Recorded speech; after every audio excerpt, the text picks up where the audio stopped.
बात एक और अहम मामले की करते हैं और बात बिजली की करते हैं, पावर सप्लाई की करते हैं। और बिजली का बहरान वादी कश्मीर के अंदर गहराता हुआ जा रहा है, जहां इंतजामिया का बयान थोड़ी देर में हम आपके सामने रखेंगे। लेकिन अच्छी खबर यह है कि इजाफी बिजली दिल्ली से मिल सकती है और इस जिम्मन में तमाम तैयारियां जो है वो की जा रही है। जम्मू कश्मीर को तकरीबन 350 मेगावाट इजाफी बिजली मिल सकती है सरमा के दौरान, यानी विंटर्स जो पहले ही दस्तक दे चुके हैं वादी कश्मीर के अंदर।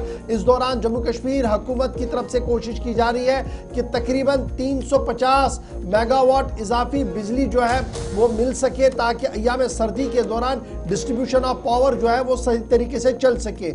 1550 मेगावाट सप्लाई है जो शॉर्टफॉल इस वक्त है हमें, और कुल मिलाकर 1850 मेगावाट की डिमांड सूबा कश्मीर के अंदर है। लेकिन हमारे पास जो सप्लाई है वो 1550 मेगावाट है। तो कुल मिलाकर बहरानी कैफियत किस तरीके से है वो आपके सामने है।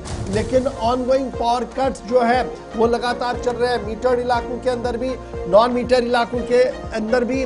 और अवाम का मानना है कि गैर एलानिया बिजली कटौती एक नया सरदर्द जो है वो बन रहा है। इस बीच महकमे बिजली की तरफ से यह कहा गया कि सार्फिन बिजली का मुनासिब इस्तेमाल करें, तभी जाकर एक निज़ाम बन सकता है अय्याम सर्दी के दौरान। ताहम जिस तरीके से लगातार हुकिंग की खबरें सामने आ रही है, यानी चोरी से बिजली लेना, एक तो बिजली का मीटर लगा है, ऊपर से आप हुक डालकर बिजली ले रहे हैं, ये एक और मामला दोबारा से उठकर सामने आ रहा है। और पुलिस ने पिछले कई दिनों से एफआईआर भी दर्ज की है और कई तकरीबन सैकड़ों केस ऐसे आए हैं जहां पर मीटर लगा हुआ था, लेकिन उसके बावजूद भी किसी न किसी तरीके से जुगाड़ से बिजली लेने की कोशिश की गई थी, जो तश्ताश बाम भी हुआ है। और यहाँ पर केबीडीसीएल की तरफ से साफ कर दिया गया कि अब उन लोगों को नहीं बख्शा जाएगा जो भी हुकिंग में पकड़े जाएंगे। एक तो जुर्माना होगा ही होगा, दूसरा पुलिस एफआईआर भी दर्ज की जाएगी। लेकिन इस बीच राहत भरी खबर ये कि तकरीबन जो इजाफी बिजली है 350 मेगावाट जिसका डेफिसिट अभी पाया जा रहा है, वो शायद दिल्ली से बहुत जल्द मिल सकता है। मजीद तफसीलात के लिए सीधे अपने डिप्टी ब्यूरो सलीम आनी के पास चलेंगे जो श्रीनगर से हमारे साथ है। सलीम, खबर यह है कि उमर अब्दुल्ला गुज़श्ता दिनों दिल्ली में थे, जब उमरा से पहले वो गए थे, मीटिंग हुई थी, पावर मिनिस्ट्री की कॉन्फ्रेंस में भी वो थे, इंडस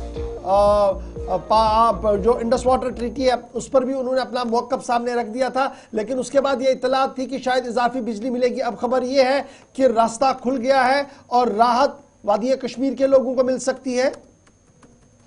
जी बिल्कुल गवर, जो कश्मीर में आपने देखा हर साल में विंटर में जो पावर की जो मारामारी रहती है, इसी के सिलसिले में जो जम्मू कश्मीर के वजीर आला उमर अब्दुल्ला ने रिसेंटली जो दिल्ली का दौरा किया था, उधर उन्होंने ये एडिशनल डिमांड जो 350 मेगावाट की थी, तो शायद कुछ दिनों में उसको हरी झंडी मिलने वाली है। और केपीडीसीएल के जो मैनेजिंग डायरेक्टर है मसरत साहब, वो भी काफी पहल कर रहे हैं क्योंकि जो कश्मीर में इस टाइम शेड्यूल कटिंग है। लेकिन इसके साथ साथ ये भी कहा जाता है कि जो कश्मीर जो पावर हाउसेज है, जैसे आप में कंगन का सबसे बड़ा पावर हाउस है, यहाँ पे भी पानी की किल्लत है। अगर पानी पूरा होता तो शायद यहाँ पे 60 से 70 मेगावाट बिजली पैदा होती, लेकिन इस टाइम जो कंगन पावर हाउस की जो बैकअप है वो 10 मेगावाट है। यहाँ पे भी काफी सारे मुश्किलें यहाँ पे इनको बीतनी पड़ती है, क्योंकि आपने देखा कि शिपारा ब्रिज जो बीआरओ ने हाल ही में उसमें दरारें पड़े थे, उसकी वजह से भी पानी को कम करना पड़ता है। काफी सारे मुश्किलात है। लेकिन जो सेंटर ने अब ये हरी झंडी 350 मेगावाट जो कश्मीर में पावर की जो नीड है 1850 मेगावाट जो कश्मीर में जरूरत है, लेकिन अभी तक यहाँ पे कश्मीर में 1500 ही है। लेकिन जो एडिशनल बिजली मांगी गई है सेंटर से 350 मेगावाट जो कुछ दिनों में मिलने वाली है।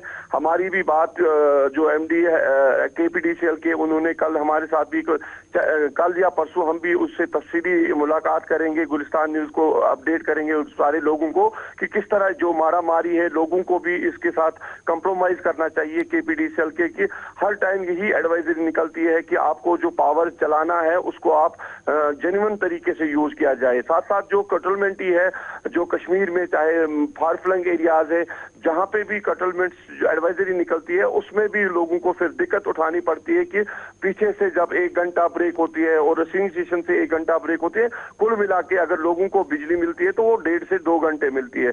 इसी के सिलसिले में पूरी तरह से KPDCL भी लगा हुआ है, पूरी तरह से दिल्ली के साथ भी जो उमर अब्दुल्ला हुकूमत को राबता है। अब 2-3 दिन में इसको हरी झंडी मिलने वाली है, जिससे काफी बेहतर बिजली में यहाँ पे राहत मिलेगी।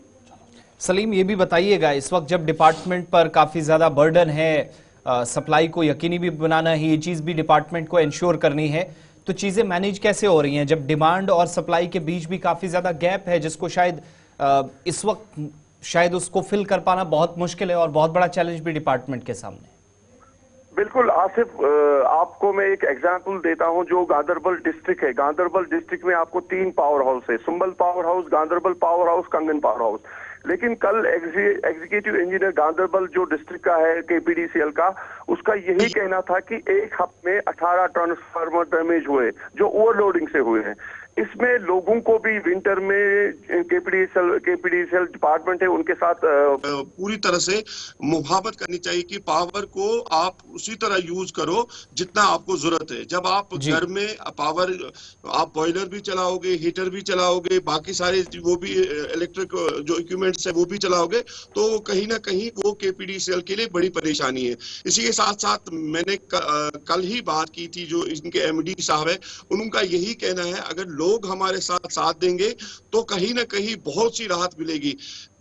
अपनी तरफ से तो डिपार्टमेंट करता है, लेकिन लोगों को भी सामने आने की जरूरत है। ताउन की अपील मुसलसल KPDCL और JPDCL की जानिब से की जा रही है। सलीम वानी, बहुत बहुत शुक्रिया हमारे साथ रहने के लिए और इस प्रोग्राम में तफसीलात फराहम करने के लिए।